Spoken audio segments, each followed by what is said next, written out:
So Real Madrid versus Liverpool Champions League draw കഴിഞ്ഞ സമയത്ത് നമ്മളെല്ലാവരും അധിക ആളുകളും വെയിറ്റ് ചെയ്തിരുന്നൊരു മാച്ചുകളിലൊന്നായിരിക്കും റയൽ മാഡ്രിഡ് വേഴ്സസ് PSG. ഈ ഒരു സെയിം നൈറ്റിൽ തന്നെ ആയിരുന്നു ബയൺ മ്യൂണിക് വേഴ്സസ് ആ ഒരു PSG മാച്ചും ഉണ്ടായത്. രണ്ടിൻ്റെയും റിസൾട്ട് നമ്മൾ കരുതിയതുപോലെയല്ല, രണ്ടും ഓപ്പോസിറ്റാണ് റിസൾട്ട് വന്നത്. ഓക്കെ, നമുക്കറിയാം. ഓക്കെ, ഈ ഒരു ആൻഫീൽഡ് സ്റ്റേഡിയത്തിൽ പോയിട്ട് ലിവർപൂളിനെ പരാജയപ്പെടുത്തുക എന്ന് പറയുന്ന കാര്യം അത്യാവശ്യം നല്ല ബുദ്ധിമുട്ടുള്ളൊരു കാര്യം തന്നെയാണ്. എൻ്റെ പ്രിവ്യൂവിൽ അത് പറഞ്ഞിരുന്നു, നമുക്കെല്ലാവർക്കും അറിയുന്നൊരു കാര്യവുമാണ്. ഓക്കെ, ഹൈ ഇൻറ്റൻസിറ്റി ഗെയിമാണ് നമ്മൾ ഈ ഒരു മാച്ചിൽ പ്രതീക്ഷിച്ചത്. രണ്ട് ടീമും അങ്ങോട്ടും ഇങ്ങോട്ടും കൗണ്ടർ അറ്റാക്കും ഹൈ ഇൻറ്റൻസിറ്റി ഗെയിമാണ് നമ്മൾ പ്രതീക്ഷിച്ചത്. പക്ഷേ റയൽ മാഡ്രിഡ് ഒരുമാതിരി തണുത്ത കളിയും ലിവർപൂൾ ഹൈ ഇൻറ്റൻസിറ്റി ഗെയിമുമാണ് കളിച്ചത്. ലിവർപൂൾ നമ്മൾ എന്താണോ പ്രതീക്ഷ ആ സാധനം നമുക്ക് തന്നു, പക്ഷേ റയൽ മാഡ്രിഡ് തന്നില്ല. ഓക്കെ, നമ്മൾ ആ ഒരു എൽ ക്ലാസിക്കോ ഒക്കെ കണ്ടിട്ട് ഈ ഒരു മാച്ച് കണ്ട സമയത്ത് എൽ ക്ലാസിക്കോയിൽ വേറെ ഏതോ റയൽ മാഡ്രിഡാണ് കളിച്ചത്. ഓക്കെ, ഈ ലിവർപൂളിനെതിരെ വേറെ ഏതോ റയൽ മാഡ്രിഡാണ് കളിച്ച്, അങ്ങനെയൊക്കെ കണ്ടിട്ട് തോന്നുന്നു. എന്തായാലും സെയിം പ്ലേയേഴ്സ് തന്നെ, പക്ഷേ ലിറ്ററലി ലിവർപൂൾ റയൽ മാഡ്രിഡിനെ വായടച്ച് നിൽക്കേണ്ട അവസ്ഥയായി, വായടപ്പിച്ചു അങ്ങോട്ട് ലിവർപൂൾ. അതായിരുന്നു റയൽ മാഡ്രിഡിൻ്റെ കഴിഞ്ഞ ദിവസത്തെ അവസ്ഥ. ആൻഫീൽഡ് സ്റ്റേഡിയത്തിൽ ആ ഒരു തിങ്ങി നിറഞ്ഞ ആ ഒരു ആൻഫീൽഡ് ക്രൗഡിൻ്റെ മുമ്പിൽ റയൽ മാഡ്രിഡിന് ഒന്നും ഉണ്ടായില്ലായിരുന്നു. അറ്റാക്കിലൂടെയും ത്രൂ ബോൾ കൊണ്ടുപോലും ഒന്നും സംസാരിക്കാനില്ലാത്തൊരവസ്ഥയായിരുന്നു റയൽ മാഡ്രിഡിൻ്റെ. വളരെ പത്തറ്റിക് ആയിരുന്നു റയൽ മാഡ്രിഡിൻ്റെ അവസ്ഥ. സംഭവം ശരിയാണ്, 61% ബോൾ പൊസിഷൻ റയൽ മാഡ്രിഡിൻ്റെ കയ്യിലാണ്, 39% മാത്രമേ ലിവർപൂളിൻ്റെ കയ്യിലുള്ളൂ. പക്ഷേ ആ ഒരു 39% ലിവർപൂളിൻ്റെ കയ്യിലുള്ളത് ക്വാളിറ്റി പൊസിഷനാണ്, ഹൈ ഇൻറ്റൻസിറ്റി. ആസ് എ വ്യൂവറിനെ നമ്മൾ കാണുന്ന സമയത്ത് നമുക്ക് എൻ്റർടൈൻമെൻറ്റ് തന്നത് ലിവർപൂളാണ്. 61% കയ്യിൽ ബോൾ വെച്ചു എന്ന് വിചാരിച്ച് ആ ഒരു ടീമിൻ്റെ പെർഫോമൻസിൽ കാര്യമായിട്ട് ഇമ്പ്രൂവ്മെൻ്റ് ഒന്നും ഉണ്ടാകാൻ പോകുന്നില്ല. ലിവർപൂളിൻ്റെ ഇൻറ്റൻസിറ്റി കുറക്കാനാണോ എന്ന് എനിക്കറിയില്ല, വെറുതെ കിടന്ന് പാസിട്ട് കളിക്കുന്നുണ്ടായിരുന്നു. ഞാൻ ഈ ഒരു സീസണിൻ്റെ തുടക്കം തൊട്ടേ പറയുന്നുണ്ട്, ഈ ഒരു സാബി അലൻസോയുടെ ഈ ഒരു സ്ലോ പേസ് കളി. ഓക്കെ, അത് ഈ ബിഗ് ടീംസിൻ്റെ ഓപ്പോസിറ്റ് വരുന്ന സമയത്ത് അത് ഭയങ്കരമായിട്ട് ബാക്ക് ഫയർ ചെയ്യും. അത് തന്നെയാണ് നമ്മൾ ഈ മാച്ചിലും കണ്ടത്. വെറുതെ ഒന്നുമില്ല, നമ്മൾ ഈ ലൈവ് മാച്ചൊക്കെ കണ്ടില്ലേ, ലൈവ് മാച്ച് കണ്ടിട്ട് ഇനി സോണി ലിവിൻ്റെ ഹൈലൈറ്റ്സ് ഉണ്ട് യൂട്യൂബിൽ, ചിലപ്പോൾ ചിലർക്ക് ഹിന്ദിയൊക്കെ കാണാൻ പറ്റും. എന്തായാലും ആ ഹൈലൈറ്റ്സ് ഒന്ന് പോയി കാണാം. റയൽ മാഡ്രിഡിൻ്റെ ഒരറ്റാക്ക് ആ ഒരു ഹൈലൈറ്റ്സിൽ കാണാൻ പറ്റും. ഒന്നുപോലും മാനവ മര്യാദയ്ക്ക് കാണാൻ കഴിയില്ല. കാരണം അത്ര നല്ലൊരു അറ്റാക്ക് ഇല്ല. ലിവർപൂളിൻ്റെ ഇൻറ്റൻസിറ്റി അറ്റാക്ക് വെച്ച് നോക്കുന്ന സമയത്ത് റയൽ മാഡ്രിഡിൻ്റെ നല്ലൊരു അറ്റാക്കില്ല. വൻ ശോകമായിരുന്നു റയൽ മാഡ്രിഡിൻ്റെ അവസ്ഥ എന്ന് പറഞ്ഞു കഴിഞ്ഞാൽ.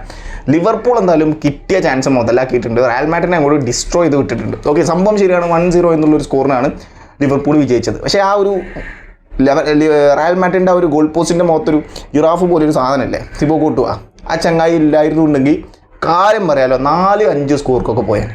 അജാതി സേവാണ് തിബോ കോർട്ടു നടത്തിയത്. തിബോ കോർട്ടുവിൻ്റെ ഈ ഒരു റയൽ മാഡ്രിഡിനെതിരെയുള്ള ഒരു പെർഫോമൻസ് കണ്ട് ഞാൻ വണ്ടടിച്ചിട്ടൊന്നുമില്ല. കാരണം എപ്പോൾ ലിവർപൂൾ വന്നാലും Real മാഡ്രിഡിൻ്റെ goal keeper Thibaut court എപ്പോഴും ഫോമാവും. ഓക്കെ, ആ ഒരു 2022 ചാമ്പ്യൻസ് ലീഗ് ഫൈനലൊക്കെ നമുക്ക് ഓർമ്മയുണ്ട്. സംഭവം 1-0 എന്നുള്ള സ്കോറിന് വിനീഷ്യസ് ജൂനിയറിൻ്റെ ഗോളിലാണ് റയൽ മാഡ്രിഡ് വിജയിച്ചത്. പക്ഷേ ആ ഒരു മാച്ചിൽ മുഹമ്മദ് സല, സാദിയോ മാനെ ഇവരൊക്കെ കടന്ന് പരിശ്രമിക്കുകയാണ് തിബോ കോർട്ടുവിനെ ബീറ്റ് ചെയ്യാൻ വേണ്ടി. പക്ഷെ ഒരു രക്ഷയില്ല. അന്നും ഇതേ അവസ്ഥ തന്നെയായിരുന്നു. തിബോ കോർട്ടുവ ഡിഫൻസ് പാളിയാലും കുഴപ്പമില്ല, ഞാൻ ബോൾ വിടില്ല എന്നുള്ളൊരു മൈൻഡായിരുന്നു. പക്ഷേ ഈ ഒരു മാച്ചിൽ മെക്കാലിസ്റ്റർ ഗോൾ സ്കോർ ചെയ്തു, ആ ഒരു തിബോ കോർട്ടുവിനെ ബീറ്റ് ചെയ്തു. അങ്ങനെയാണ് ഈ ഒരു മാച്ചിൽ വിജയിച്ചത്. ഓക്കെ, ആരുടെയൊക്കെ ഹെഡുണ്ടായിരുന്നു? എനിക്ക് Virgil van Dijk, Hugo Ekitike, കുറേ Szoboszlai. First half full Szobo versus കോത്തുവായിരുന്നു. ഓക്കെ, ഇത് ഈ ഒരു മാച്ചിൽ നമ്മൾ Real Madrid versus Liverpool match അല്ല പറയേണ്ടത്, തിബോ കോർട്ടുവ വേഴ്സസ് ലിവർപൂൾ മാച്ചായിരുന്നത്. To be frank, Thibaut Courtois versus Liverpool മാച്ചായിരുന്നു. അതും first half Szoboszlai versus Thibaut കോർട്ടുവയായിരുന്നു. എന്നാൽ ഷോട്ട് എച്ചാതി കളിയാണ് സൊബസ്ലൈ കളിച്ചത്. കിഡിലൻ ഷോട്ടുകൾ കോർട്ടുവ അത് പാറി സേവ് ചെയ്യുക. ഫൈനലി ആ ഒരു സെക്കൻഡ് ഹാഫിലാണ് സൊബസ്ലൈക്ക് ആ ഒരു ഇമ്പാക്റ്റ് കൊണ്ടുവരാൻ സാധിച്ചത്. ഇമ്പാക്റ്റ് മീൻസ് ഇമ്പാക്റ്റ്ഫുൾ ആയിട്ടുള്ള അറ്റാക്കുകളുണ്ട്, ഇമ്പാക്റ്റ്ഫുൾ ആയിട്ടുള്ള ഷോട്ടുകളുണ്ട്. ആ ഒരു റിസൾട്ട് കിട്ടിയത് ആ ഒരു സെക്കൻഡ് ഹാഫിലാണെന്ന് മാത്രം. പക്ഷേ റിയൽ ലിവർപൂൾ മാൻ ഞെട്ടിച്ചു. ലിറ്ററലി ലിവർപൂളിൻ്റെ പെർഫോമൻസ്, കഴിഞ്ഞ സീസണിലെ പെർഫോമൻസ് കണ്ടവർക്ക് ലിവർപൂളിൻ്റെ ഈ ഒരു പെർഫോമൻസ് കാണുമ്പോൾ വലിയ നെട്ടലൊന്നുമില്ല. കാരണം സ്ലോട്ട ഈ ഒരു ഇൻറ്റൻസിറ്റിയിലായിരുന്നു കഴിഞ്ഞ സീസണിൽ കളിച്ചുകൊണ്ടിരുന്നത്. പക്ഷേ ലിവർപൂളിൻ്റെ ലാസ്റ്റ് ഫോമൊക്കെ വെറുതെ ജസ്റ്റ് എടുത്തു നോക്കുന്നില്ല. ആസ്റ്റൺ വില്ലൻ്റെ വിജയത്തിൻ്റെ മുമ്പ് ക്രിസ്റ്റൽ പാലസിനോട് ആ ഒരു കർബാവ് കപ്പിൽ നിന്ന് പുറത്തായി. പിന്നെ അതുപോലെ തന്നെ അതിൻ്റെ മുമ്പ് ചെൽസി, മാഞ്ചസ്റ്റർ യുണൈറ്റഡ്, ബ്രെൻഫോർഡിനോടും പരാജയപ്പെട്ടിട്ടുണ്ട്. അങ്ങനെ ആ ഒരു ഫോം അത്ര നല്ലതല്ലായിരുന്നു ലിവർപൂളിൻ്റെ. പക്ഷേ അതും വിചാരിച്ച് റയൽ മാഡ്രിഡ് ഒരു സ്ലോ പേസ് കളിയും കൊണ്ട് ലിവർപൂളിൻ്റെ അടുത്തോട്ട് പോയി. അവന്മാർ അടിച്ച് കൈ കൊടുത്തു. സാബി അലൻസോയുടെ കയ്യിൽ അങ്ങോട്ട് കൊടുത്തിട്ടുണ്ട്. ഈ സാബി അലൻസോയുടെ ഈ പ്രശ്നം ഇതാണ്, ബിഗ് ഗെയിംസ് വരുന്ന സമയത്ത് ഈ ഒരു സ്ലോ പേസർ അറ്റാക്ക് വർക്ക് ആവുന്നില്ല. ഓക്കെ, ചെറുതായിട്ട് ഹൈ ലൈനൊക്കെ ഫോളോ ചെയ്യുന്ന ഒരു ടീമാണ് സാബി അലൻസോ, ചെറുതായിട്ട്. ഓക്കെ, അത്ര അധികമൊന്നുമില്ല. പക്ഷേ ആ ഒരു counter press, especially box to box press ഒന്നും റയൽ മാഡ്രിഡിൻ്റെ നടക്കണില്ല. കാരണം അതിനൊന്നും ടൈം കിട്ടുന്നില്ല. കാരണം ലിവർപൂൾ പൊതുവേ റയൽ മാഡ്രിഡ് ഈ ഒരു സീസണിൽ അത്യാവശ്യം നല്ല പ്രസ് കൊടുക്കുന്ന വിനി ജൂനിയറും എംബാപ്പെ ആയാലും പ്രസ് കൊടുത്തിട്ട് തന്നെയാണ് കളിക്കുന്നത്. ആ ഒരു റൈറ്റിലാണെന്നുണ്ടെങ്കിൽ മസ്തന്ത്വാൻ അത്യാവശ്യം പ്രസ് ചെയ്തിട്ട് തന്നെയാണ് കളിക്കാറുള്ളത്. ഇന്നത്തെ മാച്ചിൽ ആർത്തെ കൂളറായിരുന്നു ആ ഒരു റൈറ്റിലുണ്ടായിരുന്നത്. പക്ഷേ ഈ ഒരു മാച്ചിൽ എംബാപ്പയ്ക്കും വിനി ജൂനിയറിനും അത് പറ്റിയില്ല. കാരണം അത്രയും ഇൻറ്റൻസിറ്റിയിലാണ് ലിവർപൂൾ കളിച്ചത്. പ്രസ് ചെയ്യാനൊന്നും സമയം കിട്ടിയില്ല. ഓക്കെ, അതിന് മുമ്പേ കളി നടക്കുന്നുണ്ട്. റയൽ മാഡ്രിഡ് ആണെങ്കിൽ കയ്യിൽ ബോൾ കിട്ടി കഴിഞ്ഞാൽ വെറുതെ പാസ് ഇട്ട് കളിച്ചുകൊണ്ടിരിക്കുക. Especially on Vini side. എന്ത് വിനി കാണിക്കുന്നത്? വിനി ടേക്ക് ഓൺ ചെയ്ത് പോകണം, അല്ലെങ്കിൽ ഡ്രിബിൾ ചെയ്ത് ആ ഒരു കട്ടിൻ സൈഡിലോട്ട് പോകണം. വിനി ജൂനിയറിൻ്റെ ആ ഒരു വേ ഓഫ് പ്ലേയിങ് അങ്ങനെയാണ്. ഒന്നല്ലേ ആ ഒരു ഡ്രിബിൾ ചെയ്ത് പോകുക, അല്ലെങ്കിൽ അങ്ങോട്ട് പോയി ക്രോസ് കൊടുക്കുക, അങ്ങനെ എന്തെങ്കിലും ചെയ്യണം. വിനി ഭയങ്കരമായിട്ട് കളി സ്ലോ ചെയ്യാം. എന്താ സംഭവം എന്ന് എനിക്കറിയില്ല. സാബി അലൻസോ കൊടുത്ത ഇൻസ്ട്രക്ഷൻ ആണോ ഒന്നും അറിയില്ല. ആ ഒരു കാര്യം കണ്ട സമയത്ത് എന്തോ എനിക്കിഷ്ടപ്പെട്ടില്ല വിനിയുടെ ആ ഒരു വേ ഓഫ് പ്ലേയിങ്. വിനീൻ്റെ ആ ഒരു വിങ്ങിലൂടെയുള്ള ആ ഒരു ഡ്രിബ്ലിംഗ് എന്ന് പറയുന്നത് ചാമ്പ്യൻസ് ലീഗ് നമ്മളെല്ലാവരും പ്രതീക്ഷിക്കുന്ന അതല്ലേ, റയൽ മാഡ്രിഡിൻ്റെ ഓഡിയൻസ് എല്ലാവരും പ്രതീക്ഷിക്കുന്ന അതല്ലേ.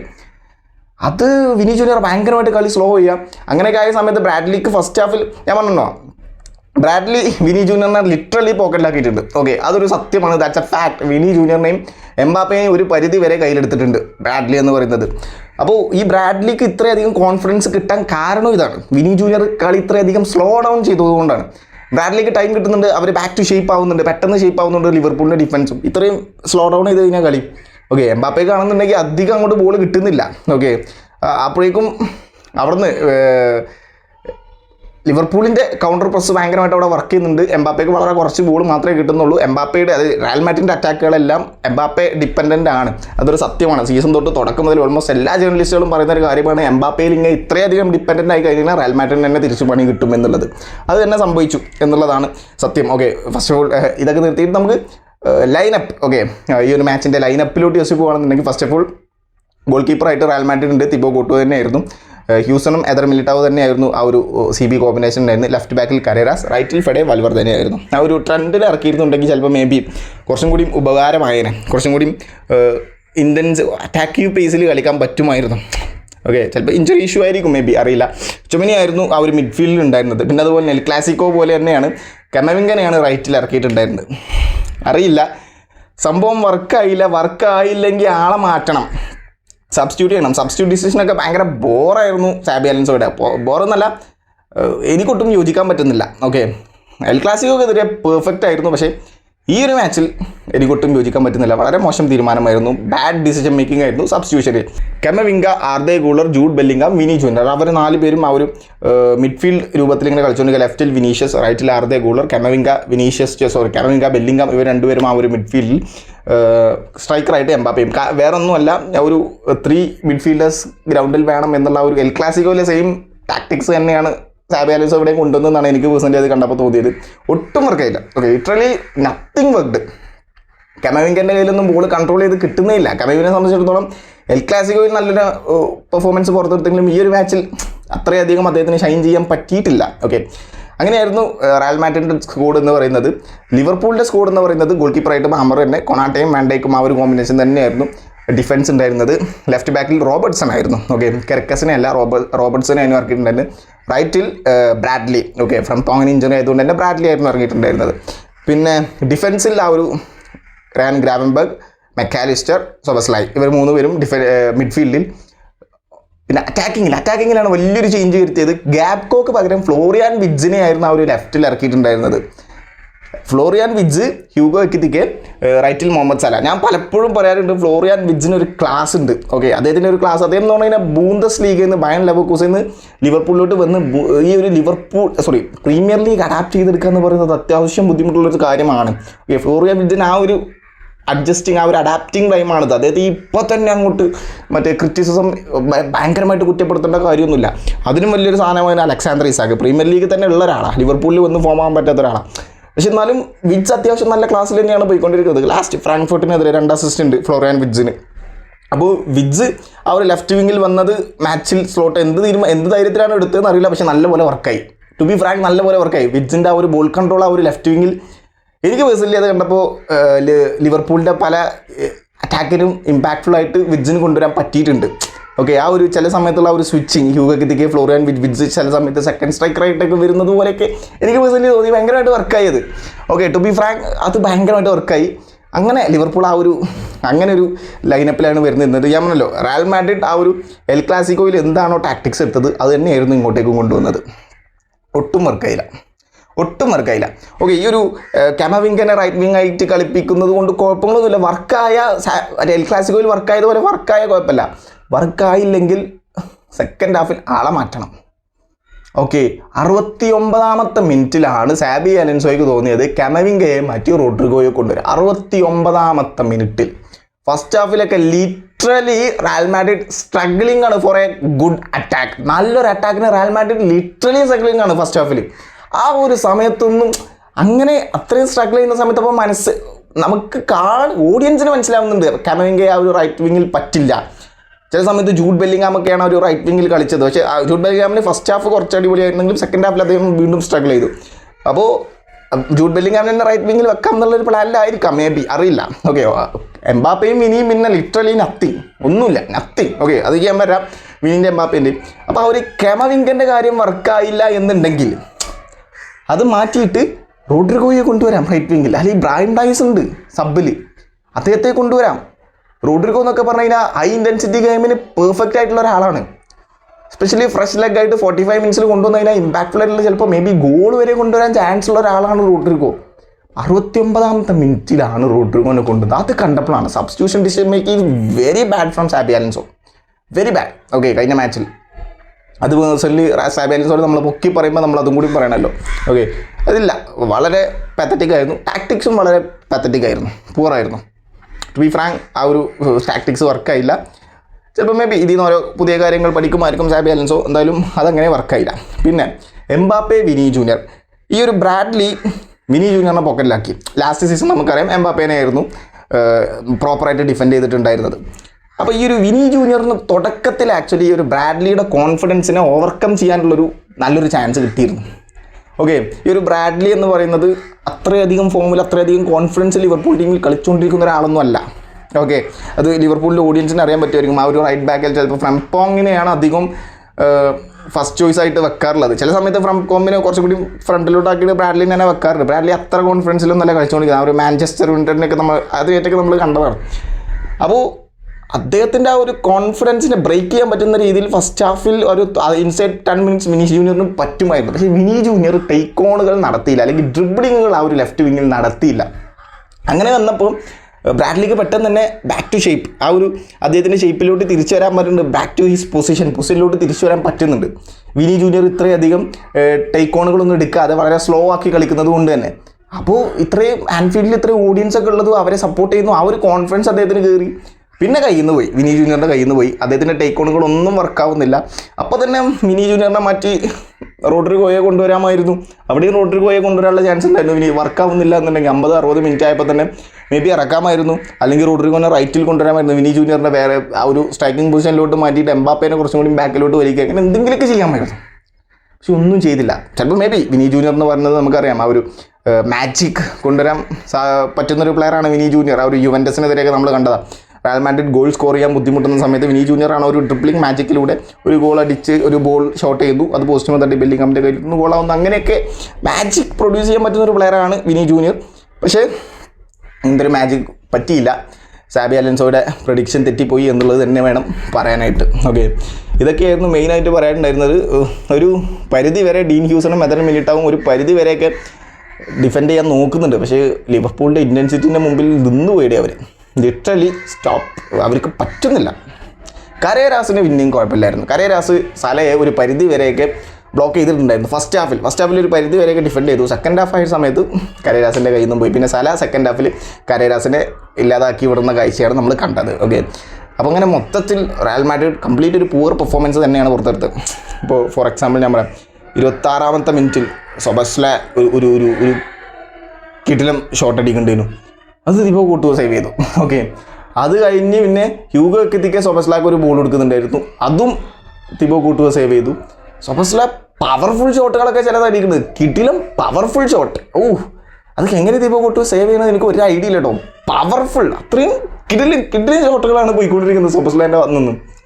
പിന്നെ അതുപോലെ തന്നെ ഫസ്റ്റ് ഹാഫ് ഫുള്ള് സോബസ്ലൈ വേഴ്സസ് ഒരു ദീപക് കോർട്ടുവ ആ ഒരു മൂഡായിരുന്നു. റയൽ മാഡ്രിഡിൻ്റെ ഷോട്ടൊക്കെ ഉണ്ടായിരുന്നുണ്ട്. കെലിൻ എംബാപ്പെ ഫസ്റ്റ് ഹാഫിൽ ഒരു ഷോട്ട് പറത്തി വിട്ടു, നല്ല കളിയായിരുന്നു. ബെല്ലിംഗാം ടു വിനി നേരെ മറ്റേ എംബാപ്പയ്ക്ക് വെച്ച് കൊടുത്തു, എംബാപ്പെ പറത്തി വിട്ടതില്ലേ, റോക്കറ്റ് വിടും പോലെ പറത്തി വിട്ട് അങ്ങനത്തെ ഒരു ഷോട്ട്. അങ്ങനെ റയൽ മാഡ്രിഡിൻ്റെ അറ്റാക്കുകളൊന്നും ഒരു ടോട്ടൽ 21 ഷോട്ട്സോ അല്ല 17 ഷോട്ട്സ് അങ്ങനെ ലിവർപൂൾ എടുത്തിട്ടുണ്ട്, 9 ഓൺ ടാർഗറ്റ്. അപ്പോഴത്തെ റയൽ മാഡ്രിഡ് ആണെന്നുണ്ടെങ്കിൽ 8 ഷോട്ടും 2 ഓൺ ടാർഗറ്റും. ഓക്കെ, അത്രയും പത്തറ്റിക് ആയിരുന്നു. പിന്നെ സെക്കൻഡ് ഹാഫിലോട്ട് പോയ സമയത്ത് നമ്മുടെ ഇവർക്ക് ലിവർപൂളിനൊരു കോർണർ കിട്ടി. ഫ്ലോറിയൻ വിഡ്സ് ആ ഒരു കോർണർ എടുത്തു, വിർജിൽ വാൻ ഡൈക്ക് ഹെഡ് ചെയ്തു. പക്ഷേ ഗ്രേറ്റ് റിഫ്ലക്സ് ഫ്രം ദീപക് കോർട്ടുവ, എച്ചാതി റിഫ്ലക്സ്. അപ്പോൾ സേവ് ചെയ്തിട്ട് അത് ചിന്തിക്കാൻ പോലും പറ്റില്ല നമുക്ക്. അങ്ങനത്തെ ഒരു ടൈപ്പ് ഓഫ് സേവ് ദീപക് കോർട്ടുവിൻ്റെ വന്നു, അതൊരു കിടിലൻ സേവ് ആയിരുന്നു. Great reflux. ഓക്കെ, അത് കഴിഞ്ഞു, അത് കോർണറായി. ദീപക് കോർട്ടുവ സേവ് ചെയ്ത് പുറത്ത് കിട്ടും. അതിൻ്റെ തന്നെ കോർണറാണെന്ന് എൻ്റെ ഒരു ഓർമ്മ ശരിയാണെങ്കിൽ ഫ്ലോറിയൻ വിഡ്സ് എടുത്തു, അത് നേരെ ഹ്യൂഗോ എക്കിത്തിക്ക് കിട്ടുന്നു. ഹ്യൂഗോ എക്കിത്തിക്ക് ഒരു കോർണറിലോട്ട് ഡിപ്പ് ചെയ്തു, ഹെഡ് തന്നെയാണ്, കോർണറിലോട്ട് ഡിപ്പ് ചെയ്ത് പോയി കണ്ടു ആ ഒരു ഹെഡ്. ബട്ട് അതും സേവ് ചെയ്തിട്ട് പാറി സേവ് ചെയ്തു, റൈറ്റ് ഹാൻഡ് കൊണ്ട്. അത് കണ്ട് ലിറ്ററലി ആ ഒരു 2 സേവ് കൊണ്ട് ഞാൻ ഞെട്ടിപ്പോയി. കാരണം വിർജിൽ വാൻ ഡൈക്കൊക്കെ കിളി പോയി കൈ ചെങ്ങായിനെ മറികടക്കാൻ ഇനിയിപ്പോൾ എന്താ ചെയ്യുക, ചിരിച്ചുകൊണ്ട് നിൽക്കുന്നുണ്ട് അവിടെ. അങ്ങനത്തെ അവസ്ഥയായിരുന്നു ലിവർപൂളിന് അറ്റാക്ക് ദീപക് കോർട്ടുവിൻ്റെ വന്നത്. റയൽ മാഡ്രിഡിന് ആകെ ഉണ്ടായിരുന്ന ഒരു പിടിവള്ളി എന്ന് പറയുന്നത് ദീപക് കോർട്ടുവായിരുന്നു. പക്ഷേ റയൻ ഗ്രാവൻബർഗ് ഒരു അറ്റാക്ക് ചെയ്ത് വരികയായിരുന്നു. ആ ഒരു അറ്റാക്കിൻ്റെ ഇടയിൽ Jude Bellingham tackle from behind, okay, ഒരു നല്ലൊരു ടാക്കിൾ ബിഹൈൻഡ് ഇത് ചെയ്തു. അതിന് യെല്ലോ കാർഡ് കൊടുക്കുകയും ചെയ്തു ജൂഡ് ബെല്ലിംഗാമിന്. അത് ഒരു ഫ്രീ കിക്ക് എടുത്തു.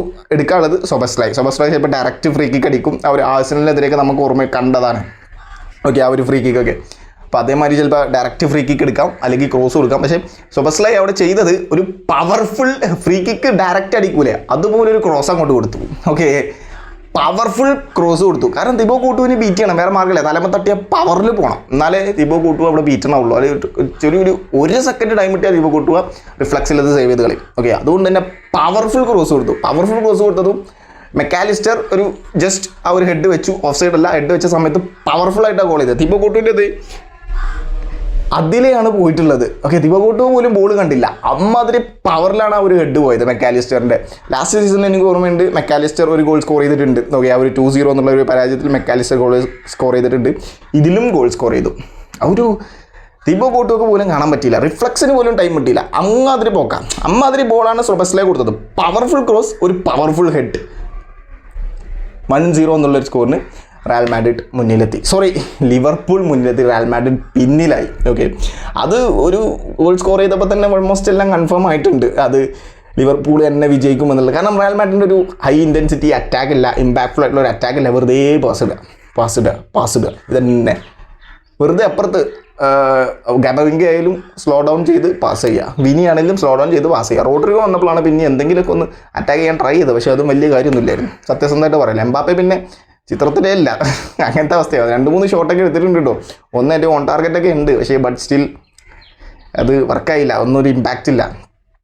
എംബാപ്പയിലോട്ട് ഈ ഡിപ്പെൻഡൻ്റ് ആവുന്ന റയൽ മാഡ്രിഡ് ടീം അത് ഭയങ്കരമായിട്ട് എന്താ പറയുക, ഇങ്ങനത്തെ ഈ ഹൈ മാച്ചസിൽ പ്രോപ്പർ നമ്പർ 9 വേണം. എംബാപ്പെ ഒരു നമ്പർ 9 പൊസിഷനിൽ അടിപൊളിയാണ്, അല്ലാന്നൊന്നുമല്ല പറയുന്നത്. പക്ഷേ ചില സമയത്ത് പ്രോപ്പർ നമ്പർ 9 വേണം. അത് ഗോൺസാലോ ഗാർസി ആയിരുന്നു ആ ഒരു ടീമിൽ അങ്ങനെ ഒരു പ്രോപ്പർ നമ്പർ 9 ആയിട്ടുള്ളത്. പക്ഷേ അദ്ദേഹത്തെ ഇറക്കാനും പറ്റില്ല, കാരണം ലാലിഗയിൽ അത്രയും മാച്ചസ് ഒന്നും സാബി അലൻസോ കൊടുത്തിട്ടില്ല.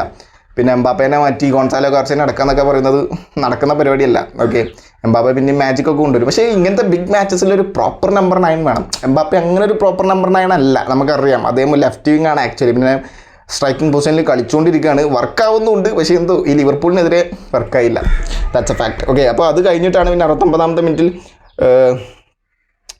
മറ്റേ കാമവിംഗനെ വലിച്ച് റോഡ്രിഗോനെ കൊണ്ടുവരുന്നു. പിന്നെ 81ാമത്തെ മിനിറ്റിൽ ഫെഡെ വാൽവർദേനെ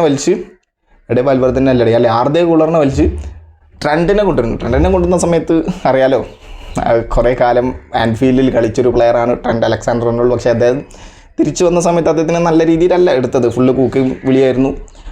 സോ ബൂയിങ് ബോൾ കയ്യിൽ കിട്ടുമ്പോഴൊക്കെ ട്രെൻഡിന് ബൂയിങ് ആയിരുന്നു. സോ അതങ്ങനെ പോയിട്ടുണ്ട്. പിന്നെ അവർ ലിവർപൂളും ചേഞ്ച് ചെയ്യുന്നുണ്ട് കേട്ടോ. മെക്കാലിസ്റ്ററിനെ മാറ്റി നമ്മുടെ ഗ്യാപ്കോനെ തന്നെയാണ് കൊണ്ടുവന്നത് എൻ്റെ ഓർമ്മ ശരിയാണെങ്കിൽ. ഓക്കെ, പിന്നെ ഫിഡ്സിനെ മാറ്റി, അല്ല ഹ്യൂഗോ എക്കിത്തിക്കിനെ മാറ്റി ഗ്യാപ്കോനെ കൊണ്ടുവന്നു. പിന്നെ റോബർട്ട്സനെ മാറ്റി കർക്കസിനെ കൊണ്ടുവന്നു. അങ്ങനെ ചെറിയ ചെറിയ ചേഞ്ചസ് ഒക്കെ ലിവർപൂൾ നടത്തി. അതൊക്കെ അവർ ഗെയിം പിടിക്കാനുള്ളതാണ്. മിഡ് ബ്ലോക്ക് ഇടുന്നുണ്ട് ലിവർപൂൾ. ഓക്കെ, അതുകൊണ്ട് ആ ഒരു ഗെയിം പിടിക്കാൻ വേണ്ടിയിട്ടാണ് പിന്നെ ചേഞ്ചസ് ഒക്കെ വരുത്തിയത്. അറ്റാക്കിങ് മാറ്റി, പിന്നെ ഡിഫെൻഡിങ്ങിലോട്ട് എന്നല്ല ഒരു അറ്റാക്ക് ചെയ്യുന്നുണ്ട്. അവസാനമൊക്കെ നല്ലൊരു ചാൻസ് കിട്ടിയിരുന്നു. എനിക്ക് ഓർമ്മയുണ്ട്, സാല ഒരു ബോൾ എനിക്ക് തോന്നുന്നു ചിയേസൊക്കെ ആർക്കും ഒരാൾക്ക് കൊടുത്തു, പുള്ളി അടിച്ചത് വീണ്ടും സാലക്കനെ തിരിച്ചു കിട്ടി. സാല അത് ഹ്യൂസിനെ കട്ട് ചെയ്ത് വന്നൊരു ഷോട്ട് അടിച്ചു. അത് മിലിറ്റാവോ സേവ് ചെയ്തു. ഓക്കെ, ആദ്യത്തെ ഷോട്ട് ചിയേസിൻ്റെ ഷോട്ട് തിബോ കൂട്ടുക സേവ് ചെയ്തു. രണ്ടാമത്തെ ഷോട്ട് എദർ മിലിറ്റാവോ ചെയ്തു. Goal line save. അങ്ങനെ അത് കഴിഞ്ഞിട്ടും അറ്റാക്കുകളൊക്കെ ഉണ്ടായിരുന്നു. അങ്ങനെ ഡിഫെൻഡിങ്ങൊന്നും ലിവർപൂൾ ഇറങ്ങിയിട്ടില്ല. ലിവർപൂൾ ഫുൾ ഓഫ് എൻ്റർടൈൻമെൻ്റ് ആയിരുന്നു. നമ്മൾ കളി കണ്ടവർക്ക് മുതലായത് ലിവർപൂളിൻ്റെ കളി കാണാനാണ്. എച്ചാതി കളി complete entertainment. Real Madrid full boring കളി. സത്യസന്ധമായിട്ട് പറയില്ല, ഭയങ്കര ബോറിംഗ് കളിയായിരുന്നു. ഭയങ്കര കളി സ്ലോ ഡൗൺ ചെയ്യുക, അതാണ് നമ്മൾ റയൽ മാഡ്രിഡിൽ നിന്നും പ്രതീക്ഷിക്കുന്നത്. റയൽ മാഡ്രിഡ് എന്ന് പറഞ്ഞു കഴിഞ്ഞാൽ ബിഗ് ഗെയിംസിൽ ഹൈ ഇൻറ്റൻസിറ്റിയിൽ കളിക്കേണ്ട ഒരു ടീമാണ്. അങ്ങനത്തെ ഒരു ടീം ഇത്രയും സ്ലോ ഗെയിം ആയി കഴിഞ്ഞാൽ നമുക്ക് ബോറടിക്കും. സത്യസന്ധമായിട്ട് പറയില്ല, എൻ്റർടൈൻമെൻറ്റ് പർപ്പസിന് കാണുന്നവർക്ക് അത് നല്ലപോലെ ബോറടിക്കും. എനിക്ക് നല്ലപോലെ ബോറടിച്ചു റയൽ മാഡ്രിഡിൻ്റെ മാച്ച് കണ്ട സമയത്ത്. പക്ഷേ ലിവർപൂൾ നമ്മളെ പരാജയപ്പെടുത്തിയില്ല. അവർ നമുക്ക് നല്ല എൻ്റർടൈൻമെൻറ്റ് തന്നു.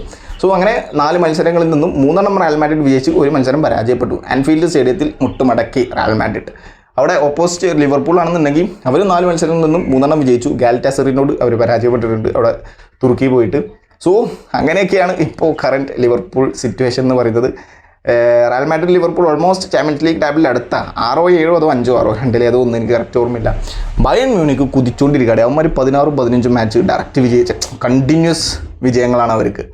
അവർ PSG പരാജയപ്പെടുത്തിയിട്ട് ബയൺ മ്യൂണിക്ക് 2-1 സ്കോറിന്. ആ മാച്ച് പിന്നെ ലൂയിസ് ഡയസ് 2 ഗോൾ സ്കോർ ചെയ്യുന്നു. അത് കഴിഞ്ഞ് ലൂയിസ് ഡയസ് ഫസ്റ്റ് ഹാഫിൽ തന്നെ ഹക്കീമിനെ ഫൗൾ ചെയ്തിട്ട് അദ്ദേഹത്തിന് റെഡ് കാർഡ് കിട്ടുന്നു. ഹക്കീമിക്ക് ഇഞ്ചുറി ആവുന്നു. അതും ഫുൾ ഡ്രമാറ്റിക്. അതിൻ്റെ സെപ്പറേറ്റ് വീഡിയോ ചിലപ്പോൾ പറ്റുമെങ്കിൽ ഞാൻ ചെയ്യും.